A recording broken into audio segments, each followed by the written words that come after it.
So today we will discuss about equipotential surface. Equipotential surface होता क्या है, पहले ये समझ लेते हैं। इक्विपोटेंशियल सरफेस एक ऐसा सरफेस जिसके सारे पॉइंट पे क्या हो, पोटेंशियल क्या हो, इक्वल हो। एक ऐसा सरफेस जिसपे सारे पॉइंट्स पे इक्वल पोटेंशियल हो। इतना समझ में आ गया। इसके नाम से इसकी डेफिनेशन है। देखो, अगर हम an equipotential surface is a surface with a constant value of potential at all point on the surface। ये सबको क्लियर हो गया। इसके नाम से इसकी डेफिनेशन है। इक्विपोटेंशियल सरफेस एक ऐसा सरफेस है जिसमें सारे पॉइंट पे जो पोटेंशियल होगा वो क्या होगा, कांस्टेंट होगा, मतलब इक्वल होगा। किसी भी पॉइंट पे हम पोटेंशियल चेक करें तो क्या होगा, सेम होगा। इतना समझ में आ गया।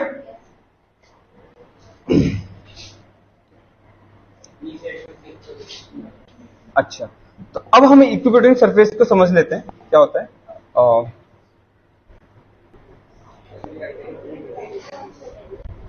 तो सबको क्लियर हो गया इक्विपोटेंशियल सरफेस क्या होता है, जिसके सारे पॉइंट्स पे पोटेंशियल क्या हो, हमारा कांस्टेंट हो या सेम हो, है ना। देखिए, इक्विपोटेंशियल सरफेस हम बनाएंगे कैसे।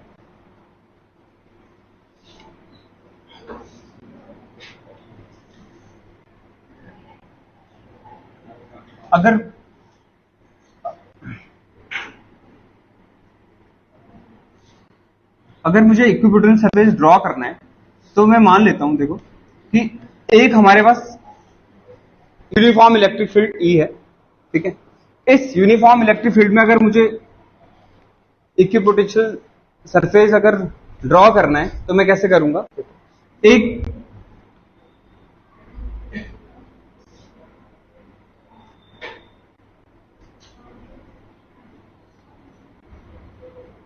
ये हमारा इक्विपोटेंशियल सरफेस है।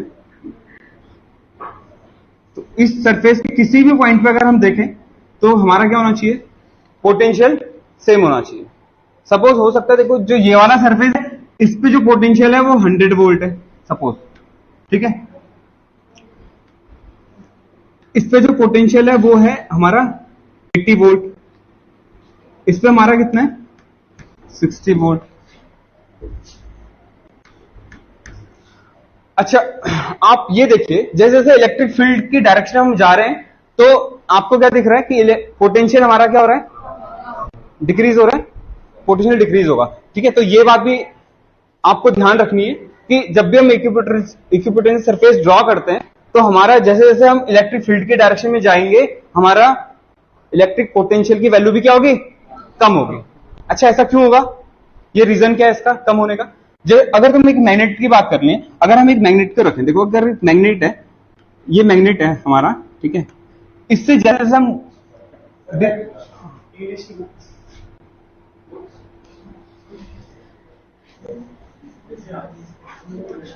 जैसे जैसे हम इस मैग्नेट से क्या करेंगे, दूर जाएंगे, मैग्नेटिक फील्ड भी क्या होता रहेगा, कम होता रहेगा ना। तो इलेक्ट्रिक फील्ड की डायरेक्शन में अगर हम जाएं, सपोज देखो इलेक्ट्रिक फील्ड अगर ये यूनिफॉर्म इलेक्ट्रिक फील्ड है तो हम इलेक्ट्रिक फील्ड की डायरेक्शन में अगर जा रहे हैं तो ये जो इसका पोटेंशियल है, इलेक्ट्रिक इक्विपोटेंशियल सरफेस का जो अगर हम पोटेंशियल चेक करें वो भी क्या होगा, डिक्रीज होता रहेगा। इतना समझ में आ गया। इतना इक्विपोटेंशियल सरफेस ड्रॉ करना भी आ गया, ठीक है। अच्छा, एक पॉइंट चार्ज है सपोज। अब ये तो था हमारा यूनिफॉर्म इलेक्ट्रिक फील्ड था। यूनिफॉर्म इलेक्ट्रिक फील्ड में हमने क्या किया, इक्विपोटेंशियल सरफेस को ड्रॉ किया।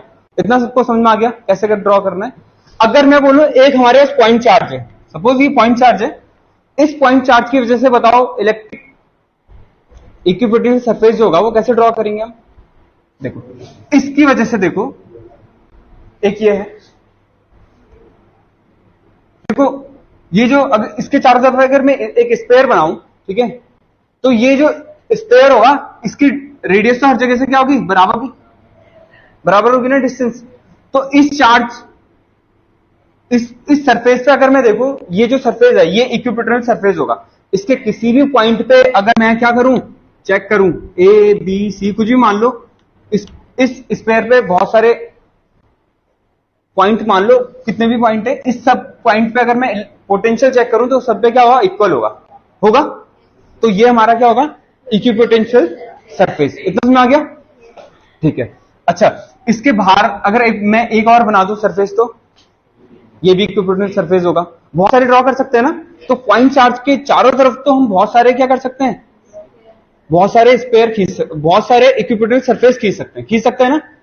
तो पॉइंट चार्ज के चारों तरफ होगा। देखो, जो हमारे पास इक्विपोटेंशियल सरफेस होगा वो उस पॉइंट के क्या होगा, चारों तरफ होगा ना।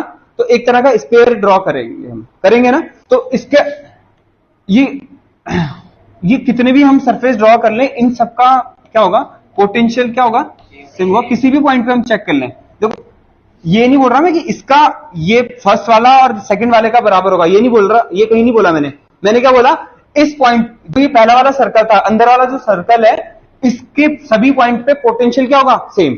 इसी तरीके से जो इसके बाहर जो स्पेयर खींचा है मैंने, इस पे भी सारे पॉइंट पे क्या होगा, पोटेंशियल सेम होगा सभी पॉइंट पे। क्यों होगा सेम भाई? क्योंकि डिस्टेंस तो बराबर होगी ना, कहीं से भी देख लो, क्योंकि स्पेयर है, सेंटर से उसकी जो चार्ज है वो कहां पर रखा है हमने, सेंटर पे। तो सेंटर से क्या इक्वल डिस्टेंस पे, तो पोटेंशियल भी क्या होगा, सेम होगा। सबको फॉर्मूला तो पता है ना। फॉर्मूला क्या होता था हमारा, 1/4 pi epsilon naught Q upon R. अब जैसे जैसे सोचो आर बढ़ेगा, देखो आर बढ़ेगा, नीचे वाला अगर बढ़ेगा मतलब डिस्टेंस जैसे जैसे बढ़ेगी, वी क्या होगा, क्योंकि आर इनवर्सली प्रोपोर्शनल है किसके, वी के।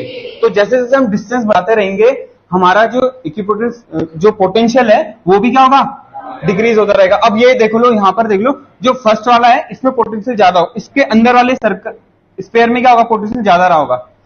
जैसे जैसे हम बाहर जाते रहेंगे, इसका पोटेंशियल क्या होता रहेगा, कम होता रहेगा। लेकिन अगर हम इसके सभी पॉइंट पे हम देखें, किसी भी पॉइंट पे हम पोटेंशियल नापे, तो क्या आएगा, बराबर आएगा, क्योंकि क्या है, ये सारे इक्विपोटेंशियल सरफेस है। आ गया सबको समझ में? पॉइंट चार्ज पे कैसे ड्रॉ करना समझ में आ गया, इलेक्ट्रिक फील्ड पे कैसे ड्रॉ करना ये भी समझ में आ गया, इक्विपोटेंशियल सरफेस आ गया समझ में। अब मैं आपको बताता हूं, देखो अगर हमारे पास दो चार्ज मान लेते हैं, एक चार्ज है प्लस क्यू और एक है माइनस क्यू। ठीक, दो चार्ज हमारे पास है, प्लस क्यू और माइनस क्यू। अब इस चार्ज पे हम इलेक्ट्रिक पोटेंशियल कैसे बनाएंगे, देखो इक्विपोटेंशियल सरफेस कैसे बनाएंगे। इक्विपोटेंशियल सरफेस की एक बात, कंडीशन याद रखना, जब भी हम इक्विपोटेंशियल सरफेस ड्रॉ कर रहे हैं ना, तो V और E का जो एंगल है ना, वो कितना होना चाहिए, 90 डिग्री। देखो ये E है ना, ये E है, इस E के क्या होगा, परपेंडिकुलर होगा हमारा इक्विपोटेंशियल सरफेस। इधर भी देखो, ये हमारा सरफेस है ना, देखो ये एंगल क्या बनेगा, यहां से अगर मैं इससे टेंजेंट खींचू, ये एंगल कितना बन रहा होगा, 90। तो ये इक्विपोटेंशियल सरफेस जो है ना, वो इलेक्ट्रिक फील्ड से क्या होगा, इसका इलेक्ट्रिक फील्ड कैसा होगा, अगर ये पॉइंट चार्ज है, इसका इलेक्ट्रिक फील्ड की डायरेक्शन ये होगी ना, इसके इलेक्ट्रिक फील्ड की डायरेक्शन ये होगी बाहर की तरफ, अगर प्लस क्यू चार्ज है, होगी ना ऐसे, ये प्लस क्यू चार्ज है तो इलेक्ट्रिक फील्ड की डायरेक्शन ये होगी। तो ये हमारी इलेक्ट्रिक फील्ड की डायरेक्शन है ना, और ये हमारी किसकी, ये क्या हमारा इक्विपोटेंशियल सरफेस है। तो इक्विपोटेंशियल सरफेस और इलेक्ट्रिक फील्ड हमेशा क्या बनाएंगे, 90 डिग्री का एंगल बनाएंगे। इतना समझ आ गया, इक्विपोटेंशियल सरफेस और इलेक्ट्रिक फील्ड के बीच में एंगल कितना होगा, 90 डिग्री। ये हमारा E था, ये E की डायरेक्शन है, और ये हमारा क्या है, इक्विपोटेंशियल सरफेस। तो कितना डिग्री बनेगा, 90 डिग्री। इतना क्लियर हो गया। यहां पर भी देखो, यहां पर भी कितना डिग्री बन रहा है, 90 डिग्री। तो 90 डिग्री बनेगा हमेशा, इतना याद रहेगा। बस तुम्हें इतना माइंड में रखना है कि इक्विपोटेंशियल सरफेस जब भी हम ड्रॉ करेंगे तो 90 डिग्री बनाएगा। किसके साथ, इलेक्ट्रिक फील्ड के साथ। ठीक है, अब आ जाते हैं दूसरी स्लाइड पे। मैंने बोला माइनस क्यू और प्लस क्यू के की वजह से हमें क्या करना है, इलेक्ट्रिक इक्विपोटेंशियल सरफेस को ड्रॉ करना है। ठीक है, अब कैसे ड्रॉ करेंगे, देखो तुम्हें ये पॉजिटिव चार्ज है, ये प्लस क्यू है, और यहां पर रखा हुआ है हमने माइनस क्यू। देखो ये तो सबको आता होगा ना, ऐसे करते हैं ना, चलो इसको थोड़ा दूर बनाते हैं। ये दो चार्ज है, minus Q and plus Q. ये माइनस क्यू था और ये प्लस क्यू। ठीक है, तो बनाते कैसे हम, उल्टा हो गया, माइनस क्यू को यहां बना लेते हैं। माइनस क्यू से प्लस क्यू की तरफ देखो, इलेक्ट्रिक फील्ड लाइन जो डायरेक्शन होगी वो क्या होगी, प्लस चार्ज से माइनस चार्ज की वजह, पॉजिटिव चार्ज से नेगेटिव चार्ज की डायरेक्शन की तरफ होगी ना, जो इलेक्ट्रिक फील्ड डायरेक्शन होती है वो क्या होती है, पॉजिटिव से नेगेटिव। ये सब पता है, ठीक है। तो ये दो चार्ज थे हमारे, माइनस क्यू और प्लस क्यू। देखिए ऐसा होगा ना, ये देखो इससे पॉजिटिव वाले से क्या करेंगे हम, डायरेक्शन क्या आउटवर्ड होगी और इसमें इनवर्ड होगी। ऐसे दिखाएंगे कि हमारी इलेक्ट्रिक फील्ड की डायरेक्शन है ना ऐसी, ठीक है। अब इसके लिए हमें क्या करना है, क्या करना है हमें इक्विपोटेंशियल ड्रॉ करना है। कैसे करेंगे, देखो इस सारे जितने भी है, देखो 90 डिग्री खींचते हुए एक क्या करेंगे हम, एक सरफेस ड्रॉ करेंगे। इससे 90 डिग्री होना चाहिए, इससे 90 डिग्री होना चाहिए।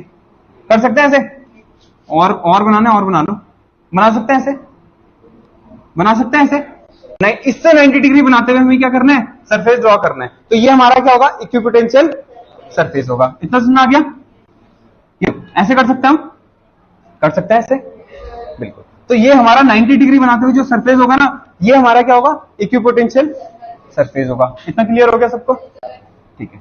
तो 90 डिग्री बनाते हुए हम क्या करेंगे, सरफेस को ड्रॉ करेंगे। ये इलेक्ट्रिक, देखो ये इलेक्ट्रिक फील्ड की डायरेक्शन है, ये हमारा क्या है, इक्विपोटेंशियल सरफेस। इतना क्लियर हो गया। अब हम इसको देखो, हम अगर हम इसमें रिलेशन देखें,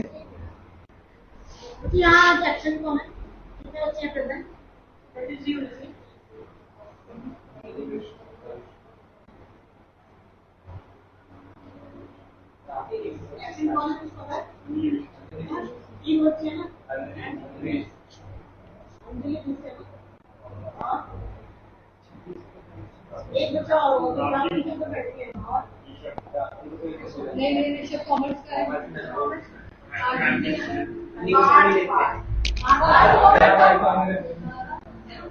चलो ठीक है, एक ही दो बच्चे ऐसे।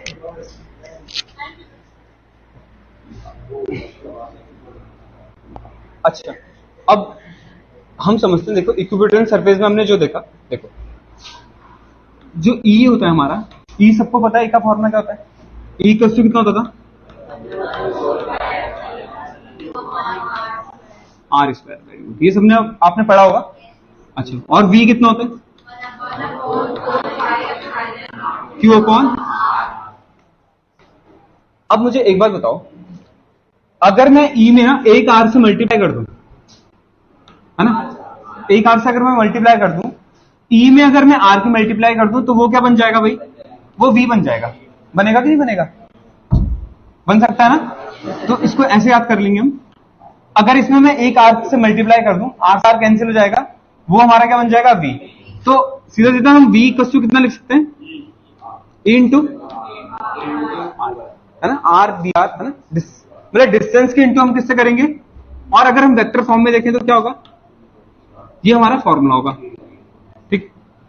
ये हमारा पोटेंशियल का फॉर्मूला होगा, पोटेंशियल इक्वल टू क्या होगा, ई इंटू बी आर होगा। इतना क्लियर हो गया, ठीक है। एक फॉर्मूला और है वी का, वी इक्वल टू कितना है, डब्ल्यू अपॉन,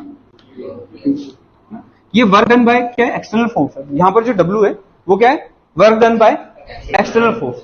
क्यू हमारा क्या है, हाँ एक पॉजिटिव चार्ज है हमारा, है ना, पॉजिटिव टेस्ट चार्ज है।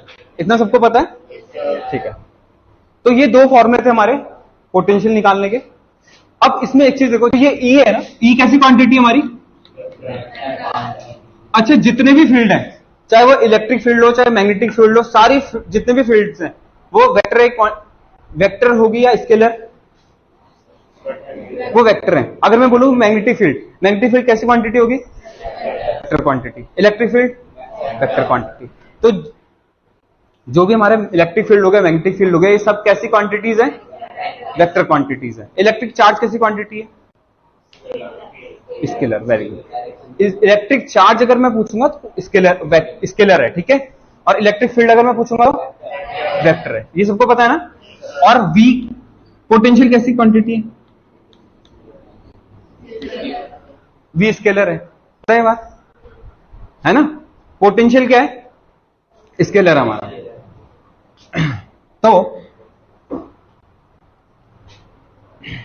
तो ये दो फॉर्मूले हमारे, इन दोनों को अगर देखा जाए, देखो क्या करेंगे हम। आपको एक चीज पता है, मैंने इक्विपोटेंशियल सरफेस खींचा था, ड्रॉ किया था। मैं चलो एक चार्ज ले लेता हूं, पॉइंट चार्ज है, ये वाला फिगर बना लेता हूं। इसके मैं, ये पॉइंट चार्ज था क्यू, इस क्यू की वजह से क्या होगा, इसके चारों तरफ एक इक्विपोटेंशियल सरफेस हमने ड्रॉ कर लिया, ठीक है। ऐसे कर सकते हैं ना। देखो इसकी इलेक्ट्रिक फील्ड की डायरेक्शन क्या होगी, ऐसी होगी। अगर मैं इलेक्ट्रिक फील्ड इसका खींचू, ये प्लस चार्ज है, तो ऐसी होगी, बाहर की तरफ आउटवर्ड होगी ना, होगी। ये डायरेक्शन होगी, देखो इलेक्ट्रिक फील्ड की होगी ऐसे, ऐसे भी देख लो। ये हमारी इलेक्ट्रिक फील्ड की डायरेक्शन है, ये ई की डायरेक्शन है हमारी, है ना। तो ये जो हमने ड्रॉ किया, ये क्या है, ये 90 डिग्री पे होगा। ये हमारा क्या, इक्विपोटेंशियल सरफेस है। तो इसका कोई सा भी पॉइंट ले लूं मैं, ये पॉइंट ले लूं मैं, ए बी सी डी, कुछ भी ले लूं मैं, तो इन सब में क्या होगा, पोटेंशियल क्या होगा, सेम होगा। इसका मतलब ए से बी तक अगर मैं किसी चार्ज को लाऊं तो वर्क डन कितना होगा। देखो एक चीज समझो, ये डेल का मतलब क्या है, V A minus V B. Suppose मैं बी से ए तक लाया तो क्या होगा, V A minus V B. Del V का मतलब ये होता है ना, डब्ल्यू अपॉन, ये फॉर्मूला लगाया हमने। अब मैं ये वाला फॉर्मूला यूज कर रहा हूं। डेल वी का मतलब चेंज इन पोटेंशियल कितना होगा, वी ए माइनस ए पे पोटेंशियल वी ए होगा। और मैंने अभी तुम्हें क्या बताया कि इक्विपोटेंशियल सरफेस में सारे पॉइंट पे पोटेंशियल क्या होता है, सेम। तो वी ए पे, ए पे जितना पोटेंशियल होगा उतना ही किस पे होगा, बी पे। तो वी ए और वी बी दोनों क्या होंगे, सेम। ये अगर एक्स है तो ये भी क्या होगा, एक्स माइनस एक्स, तो V A minus B B zero होगा। क्यू, इस क्यू को जीरो की तरफ ले जाएंगे तो क्या हो जाएगा, जीरो। तो वर्क डन कितना आएगा भाई, इतनी बात क्लियर होगी। इक्विपोटेंशियल सरफेस में वर्क डन क्या लिखेंगे हम, जीरो, ठीक है। तो वर्क डन आएगा जीरो हमारा किसमें, इक्विपोटेंशियल सरफेस में। अगर हम किसी पॉइंट चार्ज को एक पॉइंट से दूसरे पॉइंट तक ले जाएं तो कोई भी वर्क डन नहीं होगा, ठीक है भाई। इतना क्लियर हो गया। ये इस फॉर्मूले से निकाल दिया हमने, निकाल दिया। अब इस फॉर्मूले का यूज करते हैं, करें इस फॉर्मूले का यूज। तो एक बात आपको समझ में आ गई, देखो प्रॉपर्टी, फर्स्ट प्रॉपर्टी क्या होगी इसकी, अभी मैं सब लिखाऊंगा आपको, पहले एक बार समझ लेते हैं, ठीक है। इसको पहले मैं समझा रहा हूं, फिर पीपीटी से आप उतार लेना, एक बार समझ लो क्या बोला मैंने। इसमें वर्क डन क्या होगा, नेट वर्क डन कितना होगा, जीरो। क्यों होगा, क्योंकि पोटेंशियल के सेम है, ये भी, क्योंकि ए पे जितना पोटेंशियल उतना बी पे। ये 1 है तो ये भी 1 होगा, 1 माइनस 1 जीरो। ये 2 है तो ये भी 2 होगा। सेम का मतलब समझ में आ रहा ना, एक जैसा होगा। ये एक्स है तो ये भी एक्स होगा, एक्स से एक्स कट गया तो जीरो। तो यहां से डब्ल्यू कितना आ जाएगा, जीरो। वर्क डन कितना होगा, जीरो। अब दूसरी वाली कंडीशन देखो, वो फर्स्ट वाला जो फॉर्मूला लिखा था मैंने, इस पे आ जाओ। देखो ई डॉट डी आर, देखो ये डेल वी तो क्या होना चाहिए, इसमें जीरो होना चाहिए, तो हमें पता है ना, क्योंकि दोनों चेंज इन पोटेंशियल क्या आएगा, जीरो, क्योंकि सब पॉइंट्स पे क्या है, पोटेंशियल इक्वल है। तो चेंज इन पोटेंशियल कितना होगा, जीरो होगा। तो डेल वी की वैल्यू क्या होगी, जीरो। तो ई डॉट डी आर की वैल्यू कितनी आ जाएगी, जीरो आएगी कि नहीं आएगी। और तुम्हें पता है जब भी डॉट को हटाते कांस्टेंट आता है, क्या आता है, वो सॉरी डॉट को हटाते हैं तो क्या आता है, कॉस थीटा आता है। ये बराबर जीरो, तो ये पूरा जीरो की तरफ चल गया। तो कॉस थीटा बराबर कितना लिखता हूं मैं, कॉस थीटा बराबर जीरो। और थीटा बराबर कितना, जीरो कितनी की वैल्यू होती है, कॉस 90 की वैल्यू। थीटा बराबर कितना आ गया, बिल्कुल सही। तो क्या पता चला तुम्हें,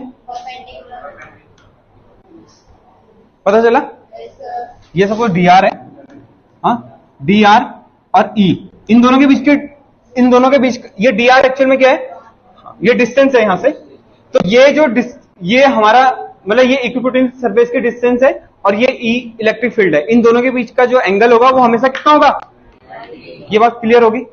इक्विपोटेंशियल सरफेस और इलेक्ट्रिक फील्ड के बीच का एंगल हमेशा कितना आएगा, 90। यही बात मैं समझा रहा था तुम्हें, ये हमने थ्योरेटिकल भी देख लिया। आई बात समझ, ये क्लियर हो गया। अब मैं आपको देखो, तो पहली प्रॉपर्टी क्या बोली मैंने, पहले इक्विपोटेंशियल सरफेस सब कुछ समझ में आ गया। ओके चलो एक बार रिवाइज करते हैं, ठीक है, करें रिवाइज। देखिए जो हमने ये ड्रॉ किया था ये समझ में आ गया। ये इक्विपोटेंशियल सरफेस ऐसे बना सकते हैं, देखिए ऐसे बनाया था ना हमने,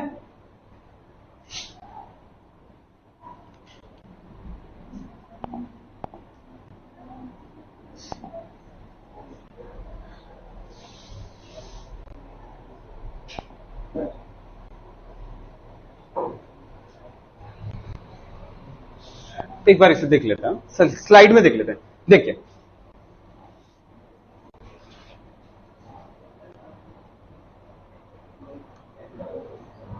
ये हमने क्या बनाया था, इक्विपोटेंशियल सरफेस बनाया था, समझ में आ गया। माइनस क्यू और प्लस क्यू की वजह से ऐसे बनेगा, क्यों बनेगा, ये इलेक्ट्रिक फील्ड ऐसा था, देखो ऐसा था ना इलेक्ट्रिक फील्ड। तो अगर हम इलेक्ट्रिक फील्ड के परपेंडिकुलर हम क्या करें, ड्रॉ करें, तो क्या होगी, ऐसी लाइन आएंगी ना, तो ये हमारा क्या होगा, जब दो चार्ज हो इक्विपोटेंशियल सरफेस होगा। देखो ये भी बताया मैंने आपको, इक्विपोटेंशियल सरफेस पॉइंट चार्ज की वजह से कैसा होगा, देखो बहुत सारे स्क्वायर बना सकते हैं। पहले वाले का पोटेंशियल V1 है तो सारे पॉइंट पे क्या होगा V1, दूसरे का V2 है तो दूसरे वाले स्क्वायर में क्या होगा V2, तीसरे वाला का V3 है तो पूरे पे सभी पॉइंट पे कितना होगा V3। इतना क्लियर हो गया। ये इलेक्ट्रिक फील्ड की डायरेक्शन है। देखो इलेक्ट्रिक फील्ड प्लस चार्ज लिया हमने, इसलिए इलेक्ट्रिक फील्ड क्या होगा, आउटवर्ड होगा। और इसके क्या होगा, परपेंडिकुलर जो हम सरफेस ड्रॉ करेंगे वो होगा हमारा इक्विपोटेंशियल सरफेस। इक्विपोटेंशियल सरफेस समझ आ गया। एक बार डेफिनेशन पढ़ लें। An equipotential surface is an surface with a constant value of potential at all point on the surface। आई बात समझ। इक्विपोटेंशियल सरफेस एक ऐसा सरफेस है जिसके सभी पॉइंट्स पे पोटेंशियल इक्वल होता है ना। इक्यू का मतलब पता है तुम्हें, इक्वल। इक्यू का मतलब इक्वल हो गया ना, पोटेंशियल का मतलब पोटेंशियल हो गया। तो सारे एक सरफेस, एक ऐसा सरफेस जिसके सभी पॉइंट्स पे इक्वल पोटेंशियल हो, उसे हम इक्विपोटेंशियल सरफेस बोलेंगे। ड्रॉ करना भी सबको आ गया, ठीक है। इसके पहले the surface the locus of all at the same point is known as equipotential surface, ठीक है। ये क्लियर होगी बात। No work is required to move a charge from one point to another point in the equipotential surface. ये clear हो गया। क्यों, ये मैंने आपको बताया था ना, W वर्क डन कितना आया था यहां पर 0। हम A से B तक ले गए थे, एक पॉइंट चार्ज को हम A से B तक ले गए थे, तो वर्क डन कितना हुआ था हमारा 0। तो यही बात लिखी है उसमें। ये समझ आ गई प्रॉपर्टी। क्या प्रॉपर्टी है इसकी, कि वर्क डन क्या होगा 0 होगा। क्यों होगा 0, पोटेंशियल सेम है, पोटेंशियल का डिफरेंस क्या आएगा 0। तो पोटेंशियल का डिफरेंस अगर 0 आ गया तो W भी क्या आएगा 0 हमारा, ठीक है।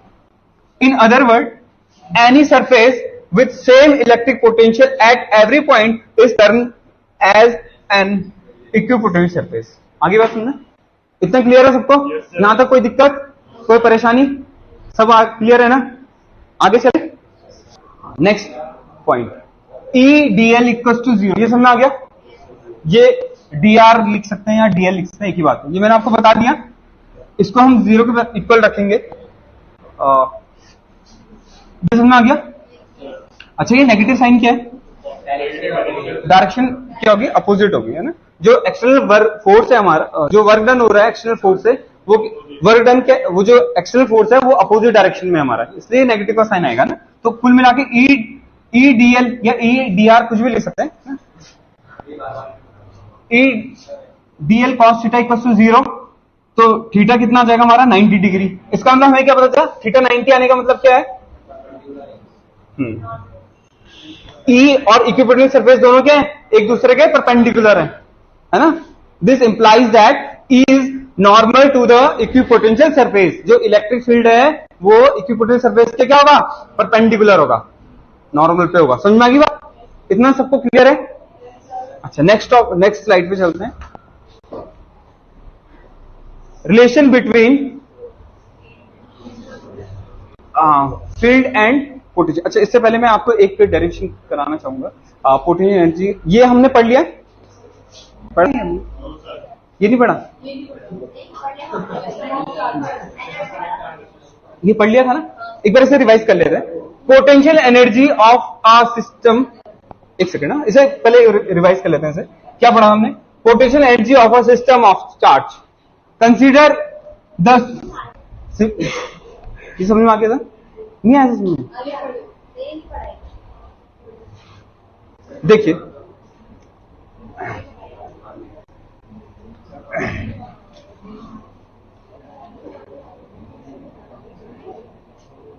ये हो गया था ना। देखो ये दो चार्ज है Q1 और Q2। एक बार मैं समझा देता हूं जिसने नहीं पढ़ा, देखो दो चार्ज है Q1 एंड Q2। इनके बीच के डिस्टेंस है R12। हमने एक वेक्टर फॉर्म में ले लिया R12, इसके बीच के डिस्टेंस है R12।